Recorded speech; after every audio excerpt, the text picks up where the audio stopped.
My phone buzzed while I was making breakfast. My son Marcus sent me a message.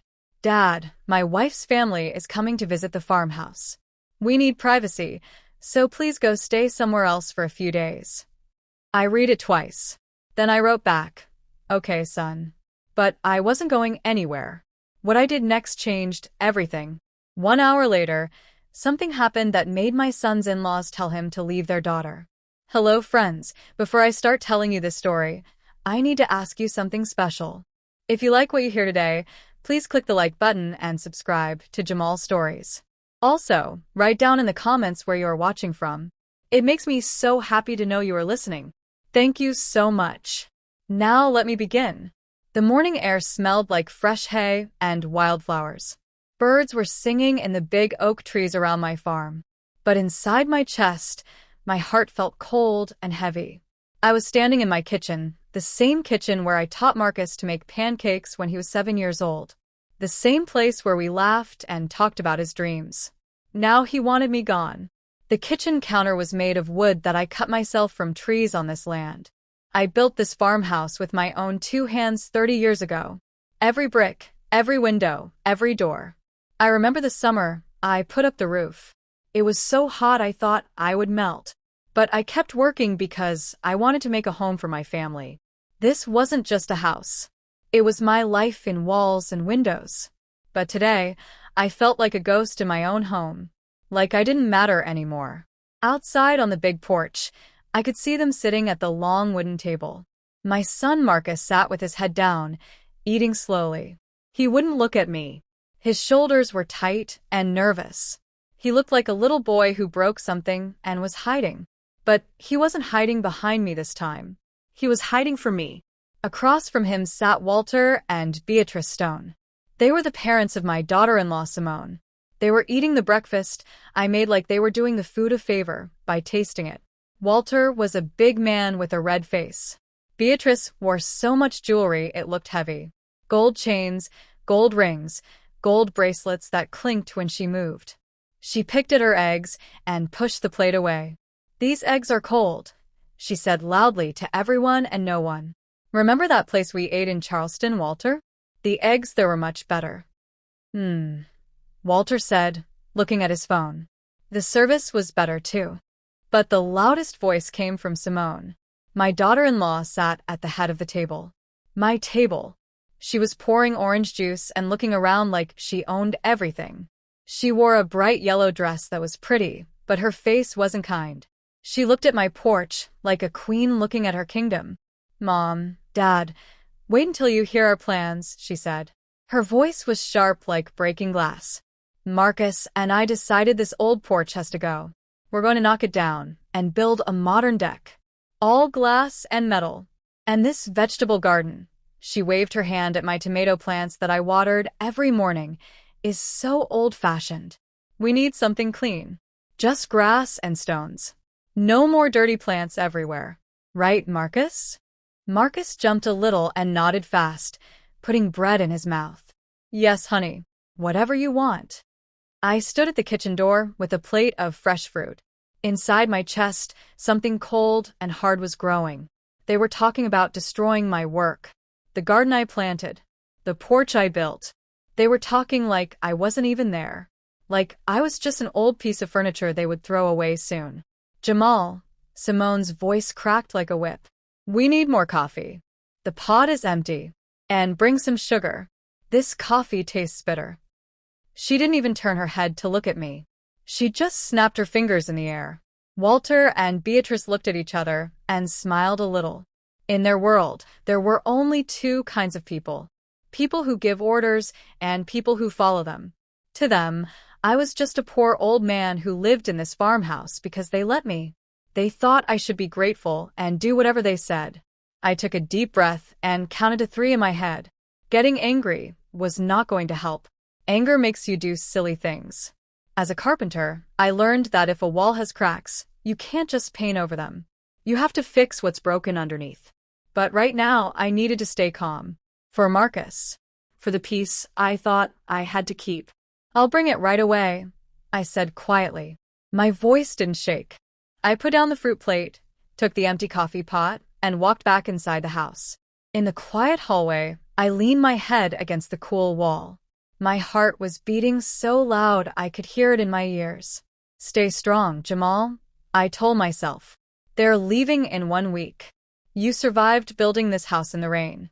You survived losing your wife. You survived hard times when money was tight. You can survive rude people. I made fresh coffee and came back. Beatrice was staring at me, not in a nice way. She looked at me like I was a strange bug. So, Jamal, you do everything yourself here? All alone, she said slowly. We have helpers at our house.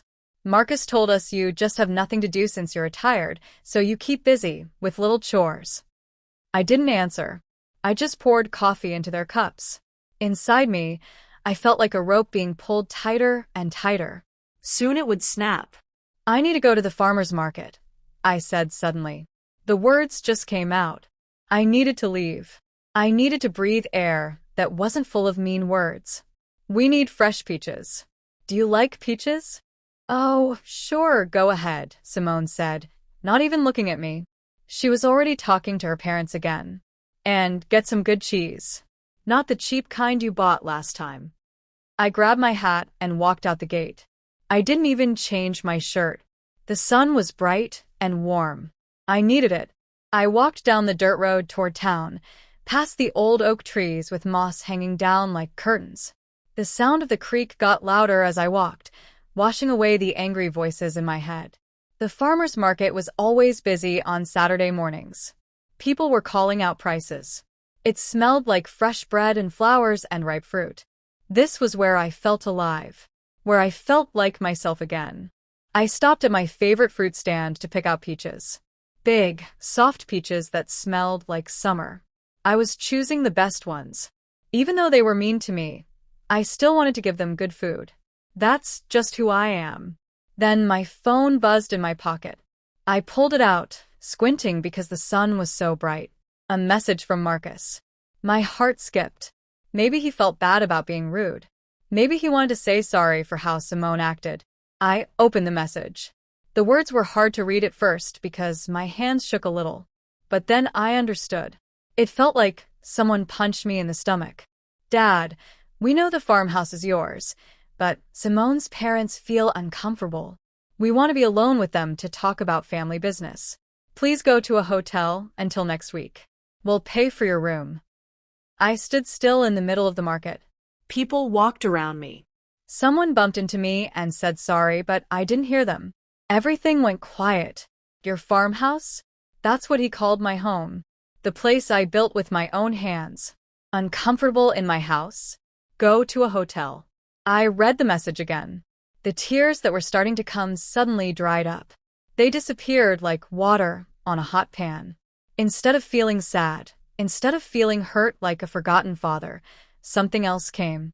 Something cold and clear like ice water. I could see the truth now. I could see the lies holding up their fake kindness like broken boards under a house. For years, I closed my eyes to the problems. I covered them up with my love, my help, my patience. But now everything had fallen apart, and I wasn't going to stand in the broken pieces. They want to be alone? They want to talk about family business in my house after kicking me out? Okay then. I didn't call Marcus and yell. I didn't write long, angry messages. I felt like a doctor holding a sharp tool to cut out something sick. I typed one word. Understood. And I pressed send. Then I closed my son's messages. I didn't open a hotel booking app. Instead, I opened my contacts and scrolled to a name I hadn't called in 2 years. Raymond, Land Sales. The phone started ringing. I stood in the farmer's market holding a bag of peaches in one hand. Peaches they would never eat. In my other hand was the phone that was about to change everything. Hello, Mr. Jamal, a voice said, sounding surprised. It's been so long. How are you? What can I do for you? Hello, Raymond, I said. My voice was hard like the stone foundation of my farmhouse. Are you still looking for people who want to buy farms? Always, Jamal. Always. Why? Is someone selling land near you? No, I said, looking at the bright sky. I'm selling the whole farm. And I need a buyer today. Right now. You're joking.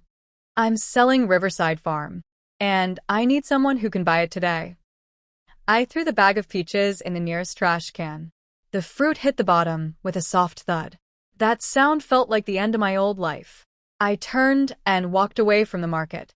Not toward home, but toward the main street where Raymond had his office. Raymond's office was cool inside with air conditioning. It smelled like coffee. Raymond was a short man with gray hair and kind eyes. He jumped up from his desk when I walked in. He had known me for many years. He remembered when I first cleared the land for the farm. He knew I didn't joke around. "Jamal," he said, looking at me carefully. "Are you serious? The farm? You're home." I sat down in the chair. I didn't waste time with small talk. "I need to sell it fast, Raymond. Not next month. Today. I need someone with cash who wants this farm right now." Raymond sat down slowly. He was good at his job. He had worked with many people buying and selling land for 20 years. "Jamal, selling today is very hard. Usually it takes weeks. There are papers to sign, inspections, lawyers." "My papers are ready," I said, cutting my words short and clear. "The land title is clean. No loans. No problems. I own everything. I don't need long talks about price. I need someone with money who wants this farm today. Someone ready to pay cash for it now." Raymond looked at my face for a long time.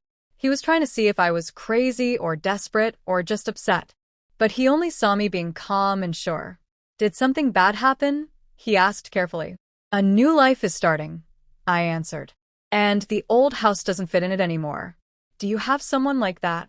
Raymond bit his lip. Then he quickly started typing on his computer. "Yes, there is one person. Big Pete Morris. A businessman from Atlanta. Lots of money. Hot temper. He's been looking at your land for years. Says the river view is worth a fortune. He's in town today looking for a farm to buy quickly so he can move in soon and live there. But he's difficult, Jamal. He can be hard to deal with." "I don't care about his personality as long as he has money," I said. "Call him. Tell him the owner will show him the farm in 1 hour. But tell him one thing. The condition is that people living there now have to leave immediately. Today." Raymond's eyes went wide, but he didn't ask questions. He picked up his phone and called. He put it on speaker and winked at me. "Hello, Mr. Morris." "Yes, it's Raymond. Remember that farm by the river you liked?" "Yes, the one with the big porch. The owner wants to sell." "Yes, today." "Price?" He looked at me with a question on his face. I wrote a number on paper and pushed it to him. A number that would let me live anywhere I wanted for the rest of my life. Raymond smiled and said the number out loud. A loud, rough laugh came from the phone. "If it's everything you said, I'll buy it without even seeing it. I'm coming now. I'll be at the gate in 40 minutes. Raymond hung up. He's interested. "Now let's sign a paper that says you promise to sell so you don't change your mind later." I picked up the pen. My hand was steady. I wasn't just selling a farm. I was buying my freedom.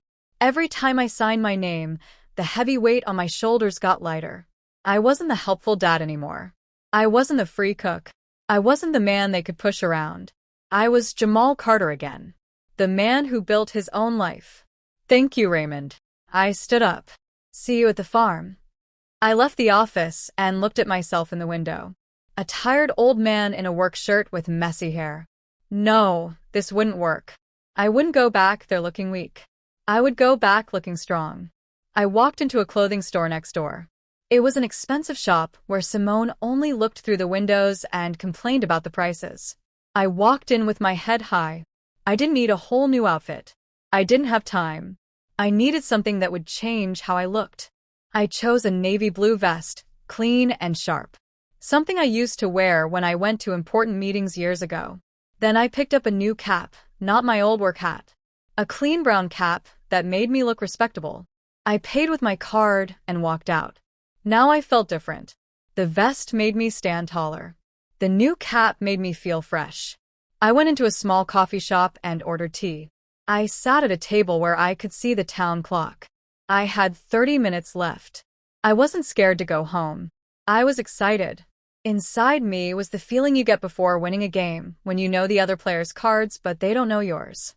I remembered their faces at breakfast. How they looked down on me. How sure they were that I would just pack my bag and go to a cheap motel, so I wouldn't bother them. They think they're in control. They think I'm weak. They're wrong. I took out my phone. I needed to do one more thing. Something small but important. A warning before the big surprise. I opened my banking app and found my account statement. It showed my retirement money coming in every month and no money from Marcus for the past 2 years. Then I opened my files in the cloud and found the farm ownership papers. The date it was registered in my name, 1995. Owner name, Jamal Carter. I saved this into a folder and put a password on it. Then I opened my messaging app and found the contact for the Stones. I never texted them before. I had the number just in case. I attached the file and typed a message. A gift for the family. I'll give you the password when we meet. Send. The message went through. 2 check marks showed it was delivered. I imagine Walter and Beatrice's phones beeping at the same time they're on my porch. They would probably be confused. They would frown and wonder what I sent. They wouldn't be able to open the file right now. But I planted a seed of curiosity. When the time was right, it would grow into a storm. My phone buzzed. It was Raymond. Big Pete is here. We're leaving now. Be there in 15 minutes. I finished my tea in one big gulp. The bitter taste felt sweet to me. I stood up, adjusted my cap, and walked to the taxi stand outside. It was time to go home. For the last time. Not as a servant, but as the winner. The taxi drove me up the bumpy road to Riverside Farm. I watched the trees and the river flash by the window. The river that gave me peace for so many years. Today it would see my victory. The car stopped at my gate. I saw a huge black truck already parked there. Big Pete Morris's truck. Raymond stood nearby, looking at his watch nervously. Big Pete himself was a giant man in a tan jacket, talking loud on his phone, and walking along my fence. I got out of the taxi. Raymond saw me and let out a big breath of relief. Big Pete stopped talking and stared at me. I walked toward them without taking off my sunglasses. "Good afternoon, gentlemen," I said.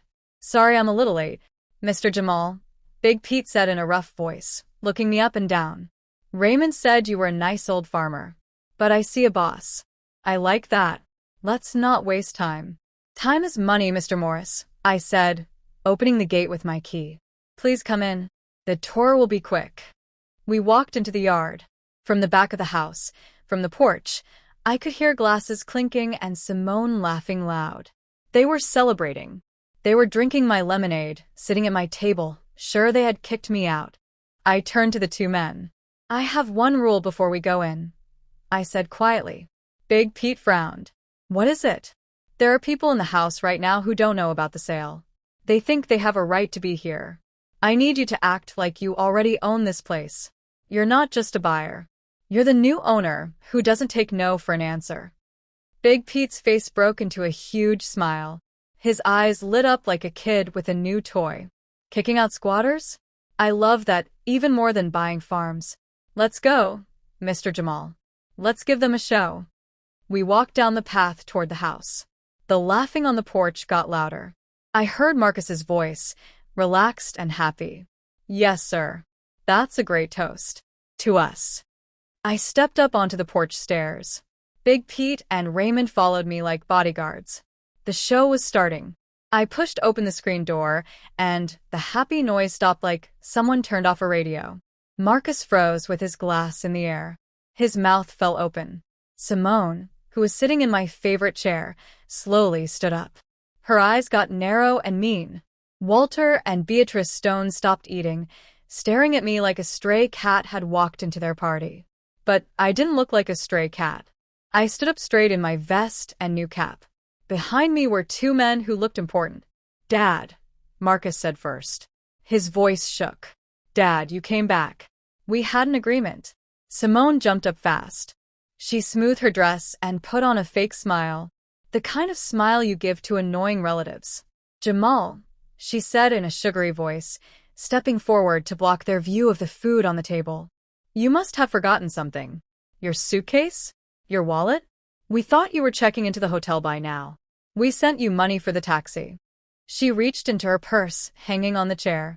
I knew what she was doing. She was going to pull out some crumpled dollar bills and try to shove them in my hand like I was a beggar, so I would leave quickly. Her parents watched and nodded with approval. This was normal to them. Pay the problem to make it go away. Yeah, Walter said loudly, not even standing up. A deal is a deal, old man. The young people wanted alone time, and here you are with strangers. Who are these guys anyway? Your buddies from the senior center? Beatrice giggled, covering her mouth. Walter, stop. Maybe they're movers. Jamal, let them take your things from inside, and let's not ruin the nice day. I stayed quiet. I just looked at them through my sunglasses. I saw Simone pull out money, a $20 bill, holding it out to me like she was so generous. Here, take this for dinner, she said loud enough for her parents to hear. And please go. This isn't a good time. We're having a family meeting. Marcus, my son, sat with his head down.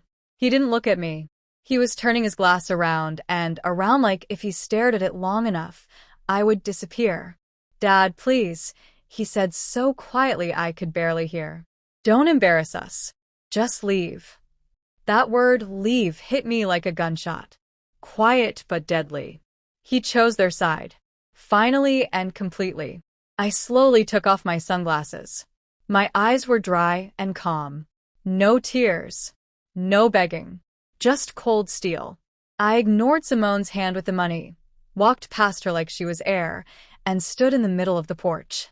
Mr. Morris, I said loud and clear to my companion. Come look around. Don't be shy.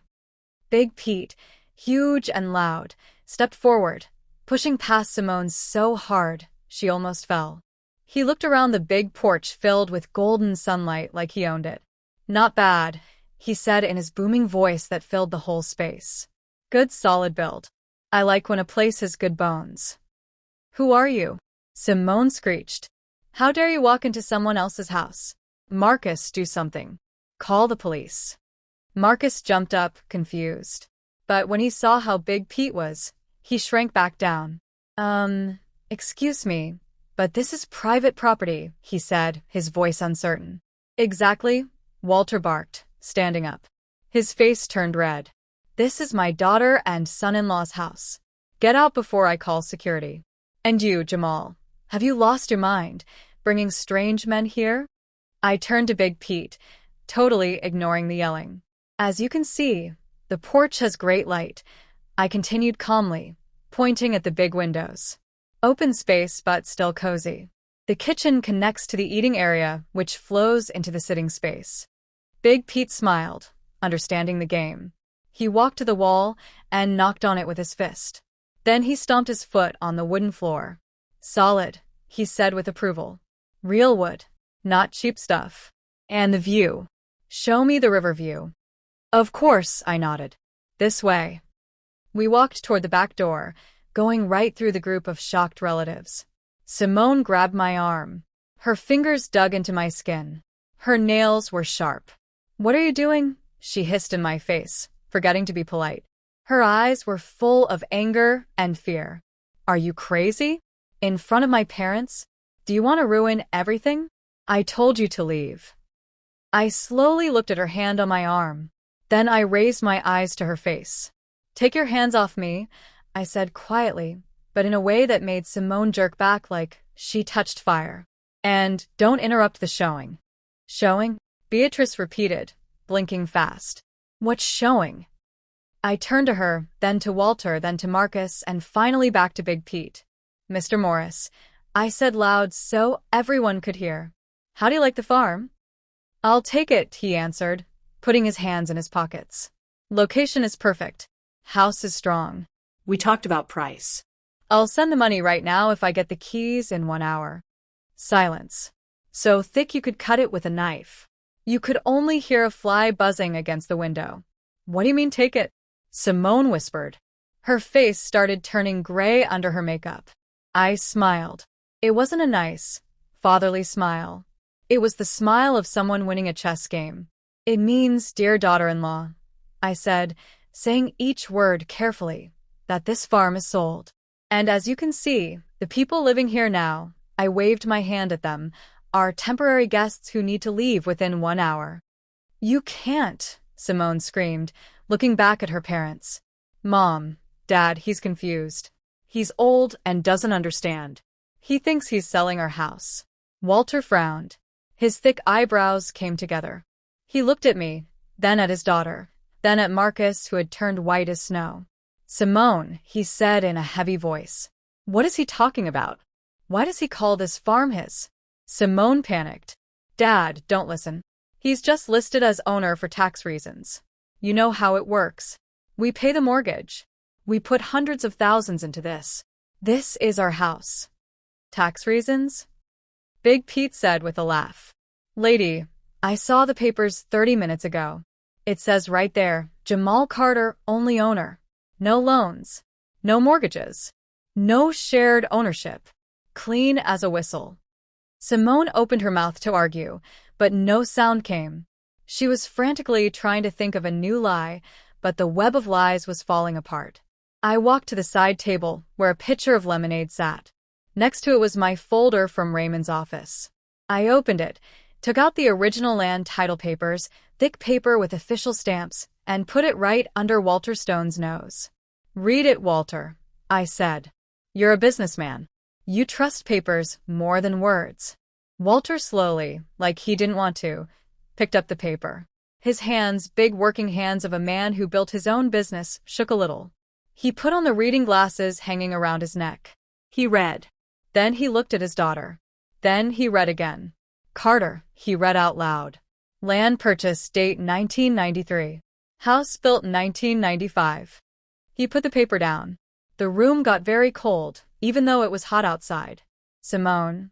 Walter's voice was quiet, which made it scarier. You told us you and Marcus bought this farm 3 years ago. You said you took out a huge loan. You cried and asked for help with the down payment. Dad, Simone backed away. We sent you money every month, Walter continued, his voice getting stronger, like thunder. $3,000 every month for 3 years to help with the loan payments. I stood quietly. I didn't need to say anything. The truth was doing all the work, destroying their fake world. Where's the loan, Simone? Walter roared, hitting his hand on the table so hard the glasses jumped. Where is the mortgage? If this house was built 30 years ago and belongs to his father. I looked at Marcus. He had his face in his hands. Dad, there is no mortgage, I said quietly, looking at Beatrice. I built this farm with my own money. I never asked you for anything. I never got $1 from you. The silence exploded. Walter Stone slowly turned purple. The red color went up from his neck to his face like a thermometer about to pop. He looked from the papers to his daughter to his son-in-law, who was still hiding his face. $3,000, he wheezed. Every month. 3 years. That's over $100,000. Where is that money, Simone? Simone, trapped, tried to attack back. That was what she always did. Dad, you don't understand, she screamed. Her voice was high and shaky. The farm needed work. Repairs. We did repairs. Did you see this new furniture? The new paint? All this costs money. We fixed the barn, the fence. I couldn't help it. I laughed. One short, dry laugh just came out. Repairs. I repeated, walking to the wall and touching the wood paneling with my hand. Simone, this paneling was put up in 2012. Hand-carved. It's in perfect shape because I take care of it. The barn was rebuilt 4 years ago before your wedding. The fence was new 5 years ago. There were no repairs. Not one nail was hammered with your money. You're lying, Simone shrieked, pointing her finger at me. You're just a mean old man. Quiet, Walter roared, shaking the roof. He stepped toward his daughter, towering over her.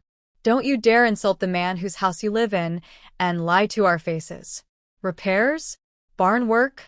I'm a builder, Simone. I know when a place has been worked on and when it's been sitting perfect for years. You thought we were stupid. Beatrice, who had been quiet in shock, suddenly started crying and held her chest. Simone, baby, how could you? We took that money from Dad's retirement savings. We thought you were struggling. Marcus finally took his hands off his face. He was pale as a ghost. I didn't know, he whispered, looking at Walter with horror. Mr. Stone, I promise I didn't know about the money. Simone said you were just helping with groceries and stuff. I didn't know the amounts. I thought they were gifts. Gifts? Walter roared. Gifts the size of a car payment every month? Are you a man or not? You don't see where your wife gets new jewelry, new clothes, trips to Miami while you work at your little office job? You thought it all came from magic. Marcus shrank down. He really was blind. Or he wanted to be blind.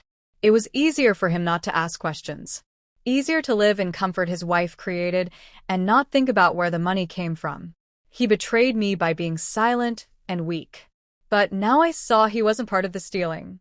He was just a tool Simone used. Like her parents. A silly, weak tool. All right, family drama is interesting. Big Pete's loud voice cut through the fighting. He stood leaning against the door, watching everything like it was a TV show, chewing on a toothpick. But I don't have all day. I assume we're still doing business, or should I call my guys to help clear the house? I have a work crew ready. I wanted to start knocking down that old barn tomorrow. The words about knocking down the barn woke up the Stones. They suddenly realized this was real. They were in a stranger's house that just got sold. And the new owner wasn't someone you argued with. Knocking down? Beatrice said, looking at Big Pete with fear. Tomorrow? But where will we go? Our flight isn't for 4 days. Not my problem, ma'am, Big Pete shrugged. There's a nice hotel in town. Pool, restaurant, everything you need. Want me to call you a cab? Walter sat down heavily at the table. All his arrogance, all his loud attitude disappeared. In front of us sat a tired, tricked old man who just realized he raised a liar. Jamal, he said my name for the first time with respect, not meanness. Forgive us. We were fooled. We thought. You thought I was a poor relative living off your successful daughter. I finished for him sharply. You thought you were feeding me, not me giving you a place to stay. You let yourselves be rude to me in my own home because you thought whoever pays money is the boss. But you weren't paying me. You were paying for lies. Walter nodded, admitting every word. He had nothing to say back. You're right. We were wrong. We'll pack our things now. Dad. Simone rushed to him, grabbing his arm. Are you giving up? Will you let him kick us out? This is just a trick. He's bluffing. He didn't sell anything. She turned to me. Her eyes were wild and crazy. You won't sell this farm. You wouldn't dare. This is Marcus's inheritance. You have to leave it to him. You have to. I walked up close to her. I had to raise a son. I did that. I had to give him education. I did that. But I don't have to pay for his weakness and your greed. This farm is my retirement money, Simone. And I just cashed it out. Raymond. I nodded to the land agent. Get the sale papers. Mr. Morris, let's sign right here on the table while the guests pack up. Raymond, who had stood quiet as a shadow all this time, quickly took papers out of his briefcase and put them on the table, pushing aside a plate of half-eaten food. Sign here. He handed an expensive pen to Big Pete. Big Pete walked to the table, read the words quickly, grunted, and signed with a big signature. Done. Money sent. Check your bank, Mr. Jamal. My phone beeped. I took it out. A notification from the bank. A number with many zeros. Money received, I said, showing the screen to Simone. Now this farm is officially not mine, and definitely not yours. You have 45 minutes to leave. Time starts now. Simone stood staring at the phone screen like she was frozen. Her world was falling apart. Not just a farm by the river. The whole scheme was breaking. The money source. The status. No, she whispered. No, this can't be. And then Marcus did something I didn't expect. He stood up, walked over to Simone, and grabbed her shoulders. Simone, he said, where's her parents' money? She jerked, trying to get free. Let go. Not now. Can't you see we're being kicked out? Forget the house. Marcus shouted. For the first time ever, he raised his voice at his wife. Where is the $100,000? What did you spend it on? On us, she screamed. On your car. On your clothes. So you wouldn't look poor next to my friends. So we could live good. My car is on a payment plan, Marcus yelled. I pay for it from my paycheck. You said you only helped with the first payment.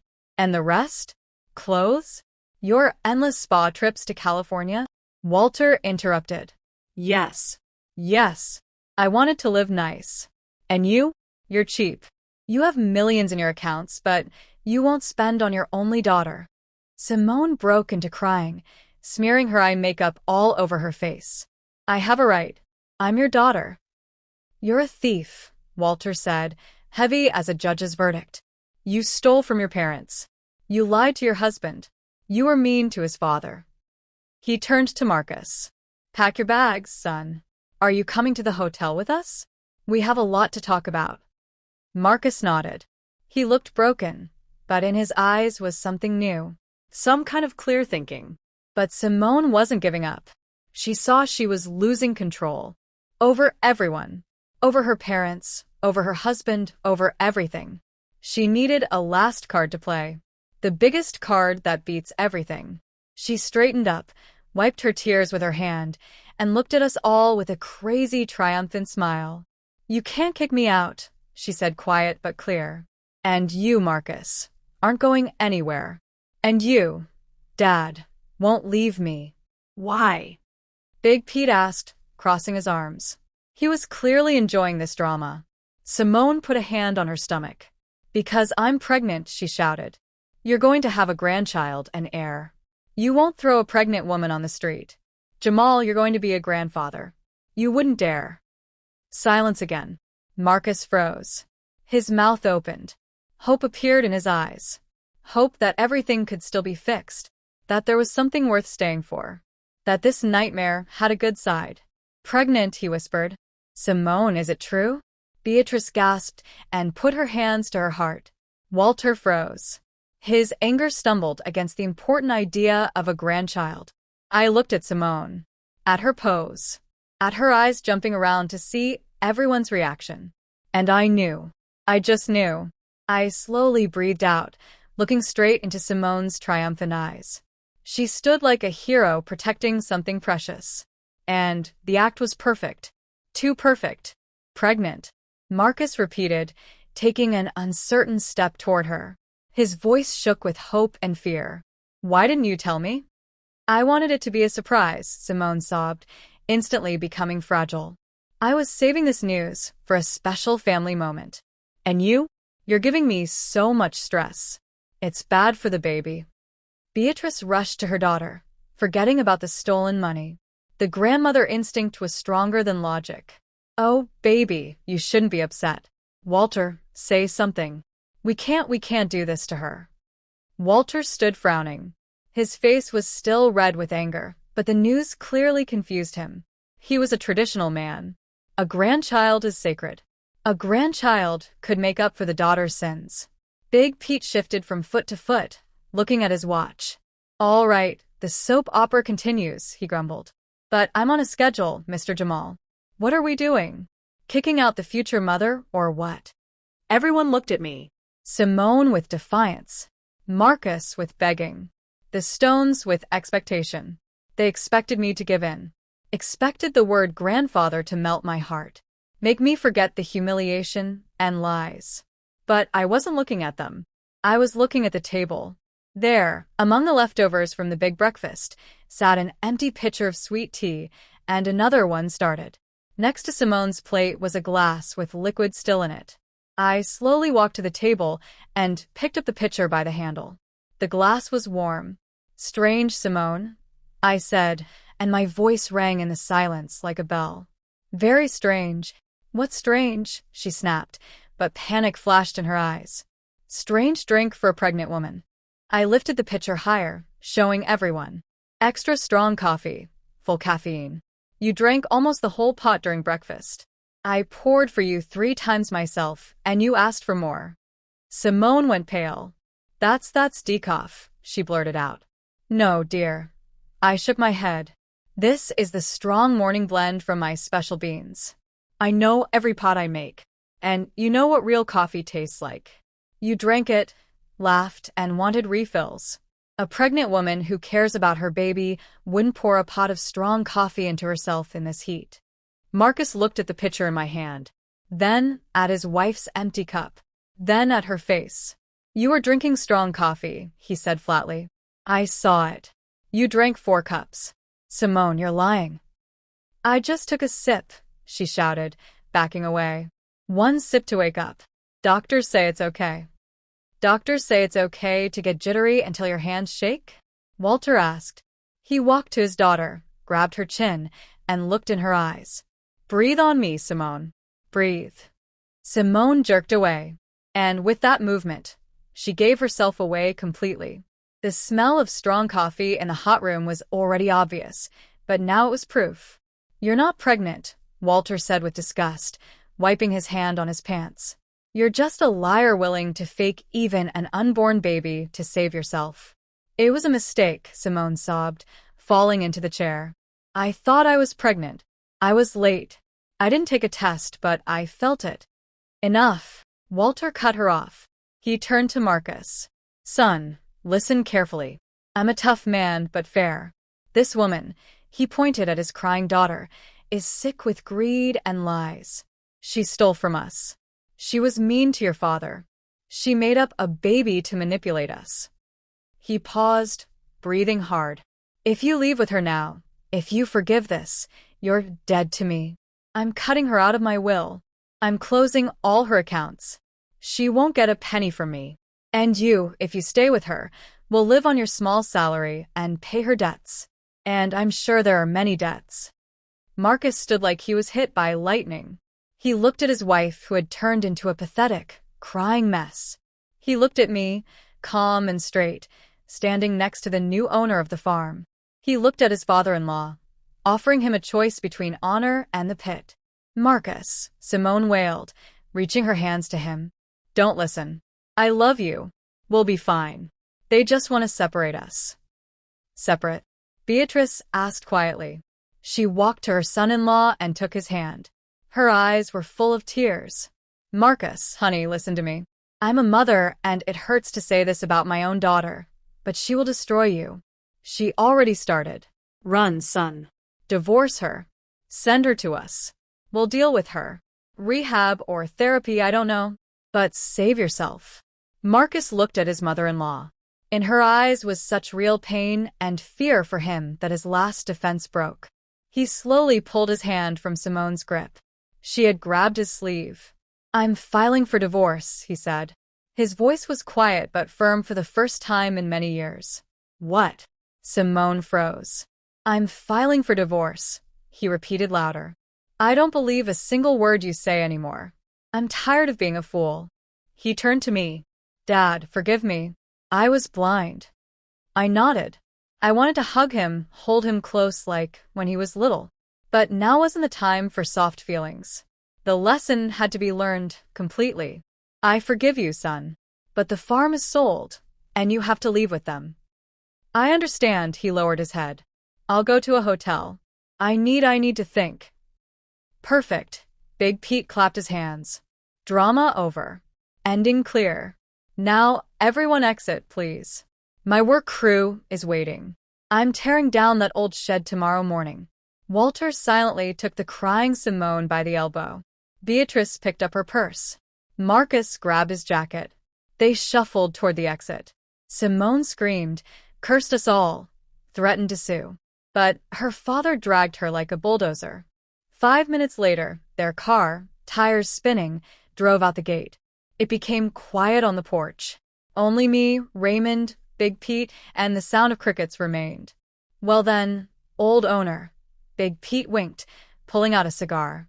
Beautifully done. Just like a movie. Money's in your account, papers signed. When do I get the keys? I walked to the porch railing. The sun was setting behind the trees, painting the river the color of gold. This view was worth all the money in the world, and I realized I couldn't give it up. Not now. Not like this. Mr. Morris. I turned to him. How about we change the ending? Big Pete Morris slowly took a puff of his cigar, blowing out a thick cloud of smoke that the evening breeze took away. He looked at me with squinted eyes that showed not anger, but the professional interest of someone who plays games for a living. "Change the ending," he repeated, flicking ash over the railing onto my flower beds. On any other day, I would have said something. But today it seemed so small. "Jamal, you know we're not in a theater. Signatures are done. Money's sent. Legally speaking, you're standing on my porch." Raymond, my old land agent friend, got nervous. He started wiping his foggy glasses with his shirt, looking scared from me to his big client. "Jamal," he whispered, "what are you thinking?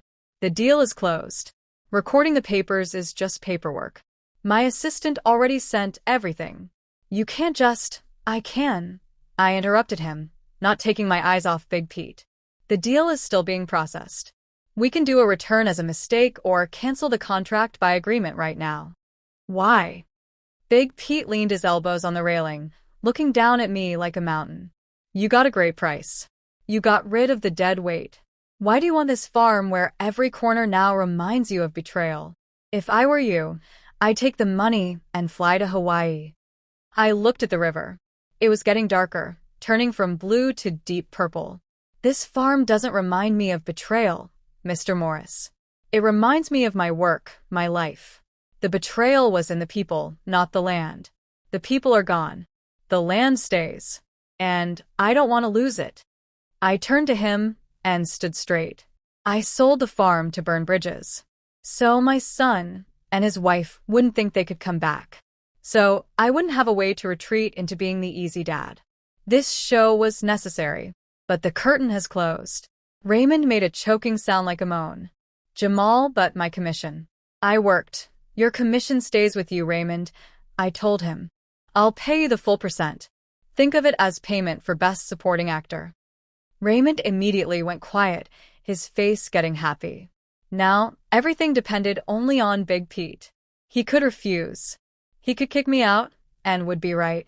I risked everything, betting all my chips for the second time that evening. "And what's my benefit?" Big Pete asked, looking me straight in the eye. "I wasted time. I drove out here. I was already planning where to put my boat dock. You're suggesting I just leave?" "I'm suggesting a return of the full amount right now," I said firmly, "plus 5% on top for your trouble, for your time, and for the fun you had kicking out my daughter-in-law. I saw you enjoyed that." Big Pete chuckled. The corners of his mouth went up. 5% is generous, but a bit low for a broken dream of a riverside farm. Everything inside me tightened. If he said no, I would be a rich but homeless man. I would lose my anger. 10, I said. That's my final offer. That's a huge amount for 1 hour of your time. Big Pete laughed loud, booming, so that birds flew away from the trees. He slapped his hand on the railing. "Iron Man, carpenter, you say? I see you've got a backbone." He reached into his jacket and pulled out the very contract we signed 20 minutes ago. He twirled it in his hands. "You know, Mr. Jamal, I knew right away you weren't selling." "What?" I blinked in surprise. The eyes. He tapped a finger against his temple. "I've been in business 30 years. I see people who want to get rid of property, and people who are ready to fight for what's theirs. When you showed me the farm, you touched the walls. You looked at this river like it was family. Sellers don't do that." He tore the contract in half. With a loud rip, the paper became 2 useless pieces. Then he folded them and tore again. "I'm not a vulture," he said seriously, throwing the scraps into the ashtray. "I saw you were trapped, and I decided to play along. I didn't like your daughter-in-law from the start." "I see through people like that." Empty shell in pretty wrapping. "So consider this my contribution to justice. You'll transfer the penalty money. Business is business. But the farm is yours." I stood unable to believe it. The tension that held me for the last hours started to fade. And my knees shook. "You're refusing the penalty? The 10%? "No, of course not.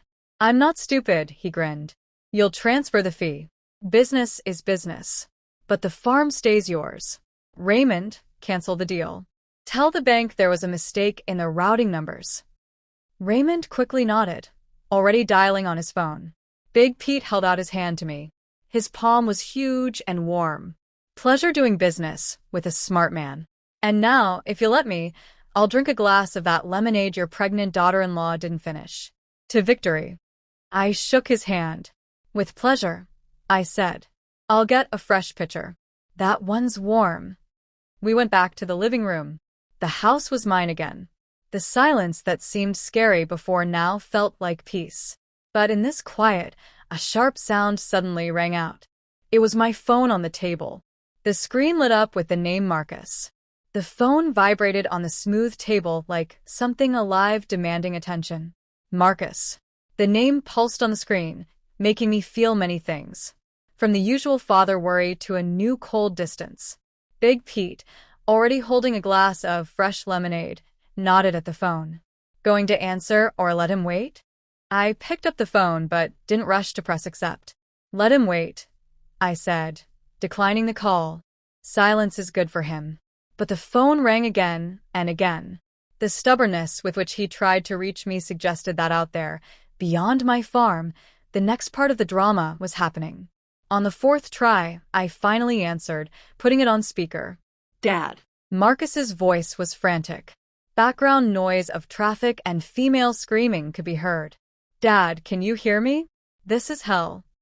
I hear you, Marcus, I answered calmly, taking a sip of cold lemonade. What happened? Didn't you get to the hotel? What hotel? We didn't even get there. He was almost yelling.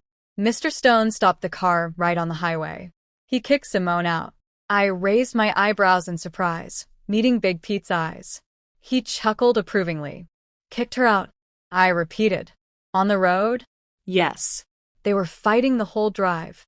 Simone was screaming that they had no right, that she'd sue them for everything.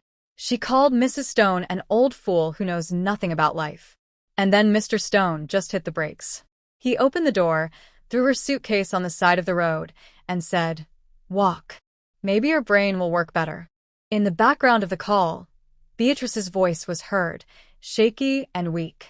Marcus, son, give me my pills. My heart.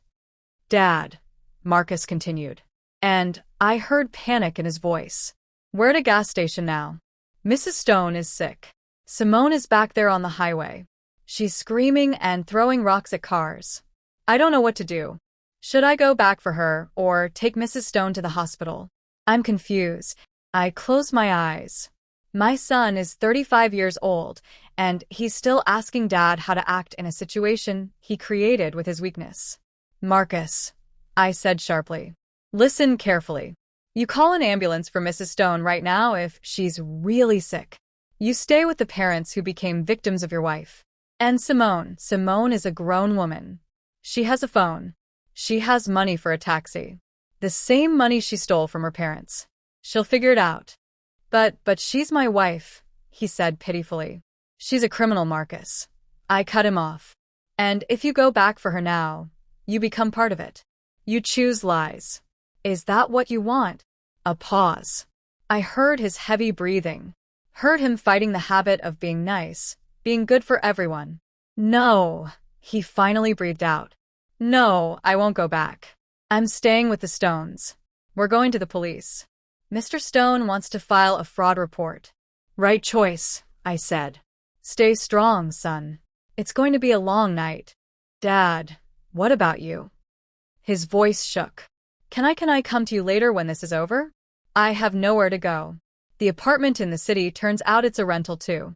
Simone lied that she owned it from before marriage. I looked at my living room, at the empty chairs where people who thought I was nobody sat an hour ago, at Big Pete who was looking at a painting on the wall with interest, at Raymond who was finishing his coffee. My house had just come back to me. It was clean. It was my sanctuary.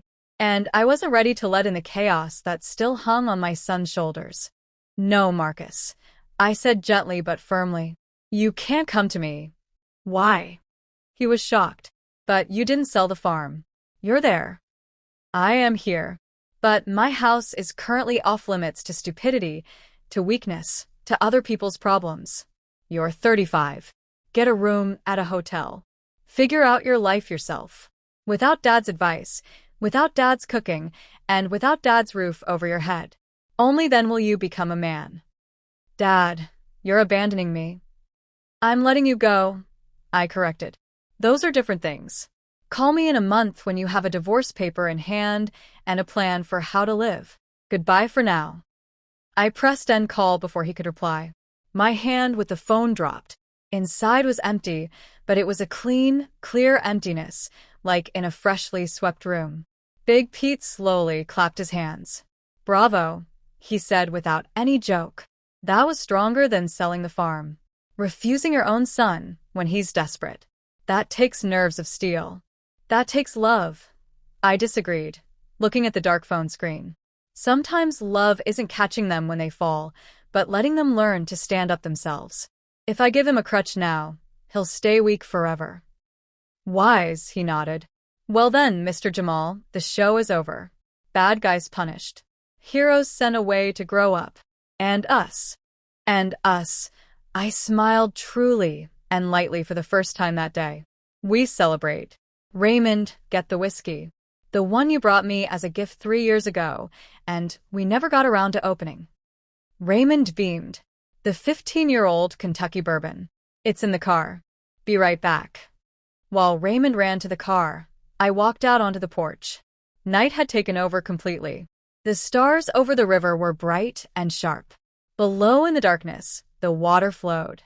Somewhere out there on the highway, my soon-to-be ex-daughter-in-law was probably hitchhiking, cursing the day she decided I was a weak old man.